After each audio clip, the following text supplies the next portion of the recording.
আসসালামু আলাইকুম সম্মানিত হোমিওপ্যাথিক ছাত্রছাত্রী ও নবীন চিকিৎসক বন্ধুরা। আমি আপনাদের সাথে শেয়ার করতেছি হোমিওপ্যাথিক ওষুধ সানিকুলা নিয়ে। হোমিওপ্যাথিতে আমরা যে সানিকুলা ওষুধটি পেয়ে থাকি এটি মূলত খনিজ ওষুধ। এর উৎপত্তি হচ্ছে খনিজ থেকে। এই ওষুধটি মোটামুটি পুষ্টি, স্ত্রী জননাঙ্গ, মলদ্বার ও চর্মের উপরে কাজ করে থাকে। আমরা যদি একটু দেখি যে সানিকুলাতে আমরা কী কী লক্ষণ পাই বা সানিকুলা রোগীর ক্ষেত্রে আমরা কী কী লক্ষণ পাই। সানিকুলাতে আমরা মোটামুটি 4টি লক্ষণ খুব গুরুত্ব দিয়ে বিবেচনা করি। তার মধ্যে হয়েছে নিম্ন গতিতে আতঙ্ক বা পরে যাওয়ার ভয়। দ্বিতীয়ত আমরা দেখতে পারি পরিবর্তনশীলতা। সানিকুলার ওষুধের তৃতীয় লক্ষণে আমরা যেটা দেখতে পারি তা হচ্ছে মাথায় কিংবা পায়ের তলায় ঘাম। এরপরে আমরা চতুর্থ লক্ষণে যেটা দেখতে পারি রোগী অত্যন্ত গরম কাতর এবং লবণ প্রিয়তা হয়। এই 4টি লক্ষণ আমরা যদি কোনো রোগীর ভিতরে পাই সেই রোগীটাকে সানিকুলার রোগী হিসাবে ভাবতে পারি। কিন্তু কথা হচ্ছে আমরা যখন মেডিকা পড়ি তখন একই লক্ষণ বিভিন্ন ওষুধের মধ্যে পেয়ে থাকি। অর্থাৎ একটি লক্ষণ একাধিক ওষুধের মধ্যে বিরাজমান করে। তাহলে সানিকুলা সম্পর্কে আমরা যে 4টি লক্ষণ পেয়েছি গুরুত্বপূর্ণ লক্ষণ, এই লক্ষণগুলোর সাথে হোমিওপ্যাথির অন্য কোনো ওষুধের মিল আছে কি না সেক্ষেত্রে আমরা দেখতে পারি সানিকুলার ওষুধের সাথে অন্য ওষুধের মিল রয়েছে। বিশেষ করে সানিকুলা ওষুধের প্রথম যে লক্ষণটি আমরা পেয়েছিলাম বোর্ডের মধ্যে নিম্ন গতিতে আতঙ্ক কিংবা পরে যাওয়ার ভয়। এই নিম্ন গতিতে আতঙ্ক ওষুধ আমরা অনেকগুলো ওষুধ পেয়ে থাকি। তার মধ্যে উল্লেখযোগ্য একটি ওষুধ রয়েছে বোরাক্স। এছাড়াও আরও অনেক ওষুধ রয়েছে যেমন বোরাস, কোকা, কুপোমেট, চেলসিয়াম, ল্যাকটেনিয়াম, নেলিয়ামট্রিক এবং সেনিকুলা। এই প্রতিটি ওষুধে আমরা নিম্ন গতিতে আতঙ্ক বা ভয় এই লক্ষণটি পেয়ে থাকি। এখন কথা হচ্ছে আমরা নিম্ন গতিতে আতঙ্ক বা ভয় এই যে 5-7টি ওষুধের মধ্যে পেয়ে গেলাম, কিন্তু কার আতঙ্ক কোথায়, কার ভয় কোথায়, নিম্ন গতিতে কীরকম। অনেক সময় আপনারা দেখবেন যে রোগী প্রচণ্ড আতঙ্কিত হয়ে পড়ে, কিছু আঁকড়ে ধরে। রোগী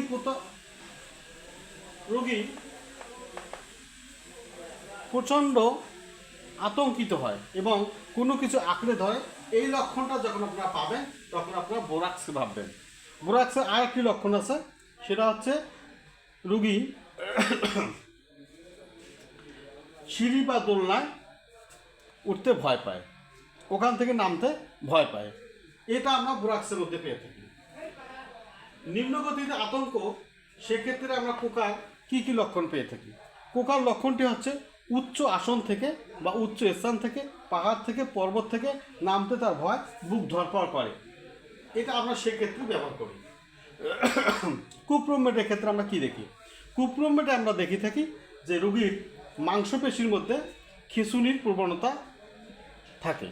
এই খিঁচুনি প্রবণতার কারণে, পেশিতে খিঁচুনি প্রবণতার কারণে রোগীর নিম্ন গতিতে আতঙ্ক হয়। সেক্ষেত্রে আমরা কুপ্রোমেট ব্যবহার করব বা কুপ্রোমেটকে নির্দেশ করে। একই সাথে জেলসিয়ামের ভয় নিম্ন গতিতে। আর কি লক্ষণ রয়েছে? তা হচ্ছে নিম্ন গতিতে ক্ষেত্রে তার শরীরের মধ্যে দুর্বলতা বা অবসবোধ। জেলসিয়াম রোগীর শরীরে অবসবোধ বা অসন্নতা অনুভব করে, এই জন্য তার নিম্ন গতিতে আতঙ্ক বা ভয়। কেন ঠিক একইভাবে আমরা দেখতে পারি যে তার আঘাতের ইতিহাস রয়েছে। সে পূর্বে কখনো পরে গিয়েছিল বা আঘাত পেয়েছিল। এই পরে যাওয়া বা আঘাত পাওয়ার কারণে তার ভিতরে একটি আতঙ্ক থাকে, এই জন্য তার নিম্ন গতিতে বা নিচের দিকে নামতে তার আতঙ্ক বা ভয় পায়। আমরা যদি লিলিয়ামট্রিকের ক্ষেত্রে দেখে থাকি সেক্ষেত্রে দেখা যায় রোগী বিশেষ করে মনে করে সে বাতাসের মধ্যে হাঁটতেছে, তার পা মাটিতে নাই। লিলিয়ামট্রিকের রোগীর মনে হয় এটা, এজন্য তার নিম্ন গতিতে আতঙ্ক বা ভয়। এরপরে আমরা সানিকুলার এই লক্ষণটা পেয়ে থাকি। এখন আর একটি লক্ষণ, সানিকুলার যে দ্বিতীয় লক্ষণটি তা হচ্ছে পরিবর্তনশীলতা। এই পরিবর্তনশীলতা বলতে আমরা কি বুঝি?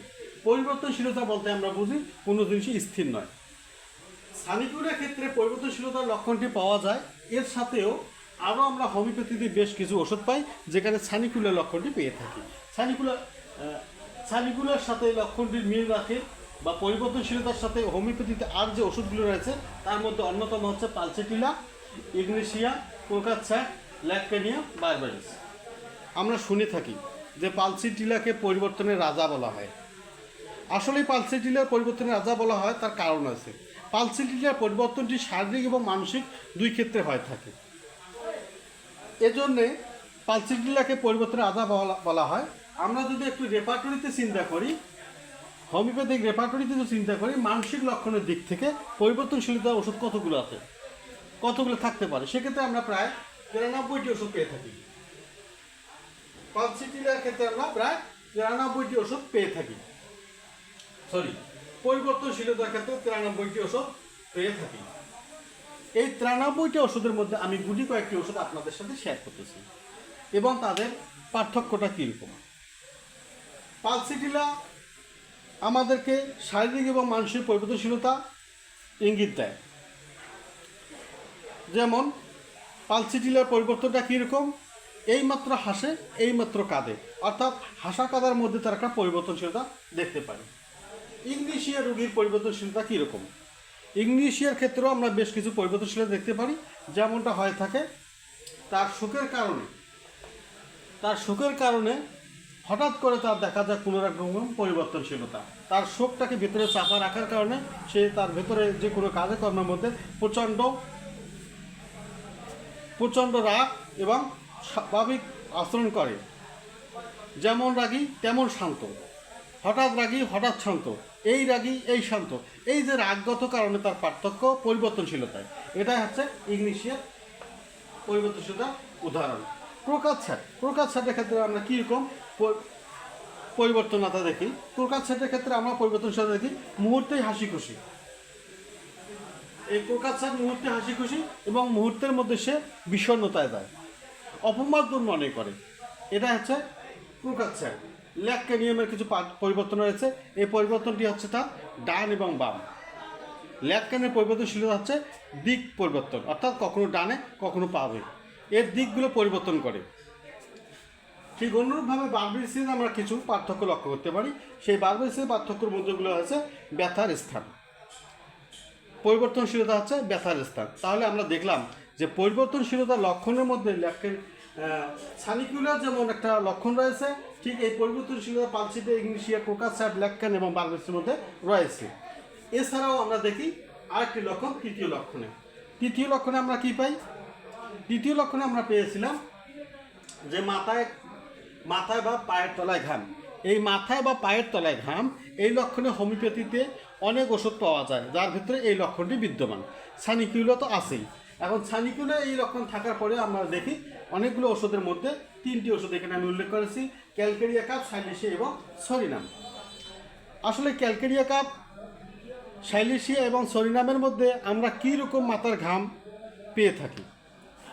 আমরা দেখি যে ক্যালকেরিয়া কাপের ঘামটা মাথা এবং পায়ের তলা, তা হচ্ছে তার মেদ প্রবণতার কারণে, তার শরীর মোটাতাজা হওয়ার কারণে তার এই ঘামের লক্ষণটি পাওয়া যায়। বিশেষ করে ক্যালকেরিয়া কাপের ঘামটা আবার ঠান্ডা এবং আটালো। এটা একটা পার্থক্য, যদিও আমাদের সানিকুলার সাথে মিলে যায়। এছাড়া আমরা সাইলেশিয়াতে দেখি, সাইলেশিয়ার ঘামটা কীরকম। সাইলেশিয়ার ঘামে আমরা দেখি প্রচণ্ড দুর্গন্ধ এবং মাথার ঘাড়ের দিকে ঘামটা দেয়। সাইলেশিয়ার ঘামটা হচ্ছে মাথার ঘাড়ের দিকে। এছাড়াও এই সাইলেশিয়ার মধ্যে আমরা আরেকটি জিনিস পাই, সেটা হচ্ছে জুতা বা পাদুকের মধ্যে, মোচার মধ্যে এমন ঘাম হয় চাপটা লাগে। এটা হচ্ছে সাইলেশিয়া। তাহলে সানিকুলার সাইলেশিয়ার মধ্যে পার্থক্য এতটুকু। আর একটা কী জিনিস পেলাম আমরা, সরিনামের ঘামটা কীরকম। সরিনামের ঘামটা হচ্ছে নোংরা, ময়লা। মাথার ঘামটা হচ্ছে নোংরা ঘাম, এটাই হচ্ছে সরিনাম। এবং গন্ধও বটে, প্রচুর গন্ধ থাকে সরিনামের ঘামে। আমার এই ভিডিও 4 নম্বর পোস্টে আমি পেয়েছি রোগীর অত্যন্ত গরম কাতর। এই লক্ষণে অনেকগুলো ওষুধ রয়েছে এবং লবণপ্রিয় হয়, আমরা দেখি যে লবণপ্রিয় রয়েছে, আমাদের নেক্টামিউর, এছাড়াও আরও অনেক ওষুধ রয়েছে। পরবর্তী ভিডিওতে আমি এই সানিকুলের সম্পর্কে বিস্তারিত আলোচনা করব। আপনারা আমার এই পেজটিকে লাইক, কমেন্ট, শেয়ার দিয়ে সহায়তা করবেন, যাতে আমি আপনাদের উদ্দেশ্যে পরবর্তীতে নতুন করে ভিডিও তৈরি করতে পারি। সকলকে ধন্যবাদ। আসসালামু আলাইকুম।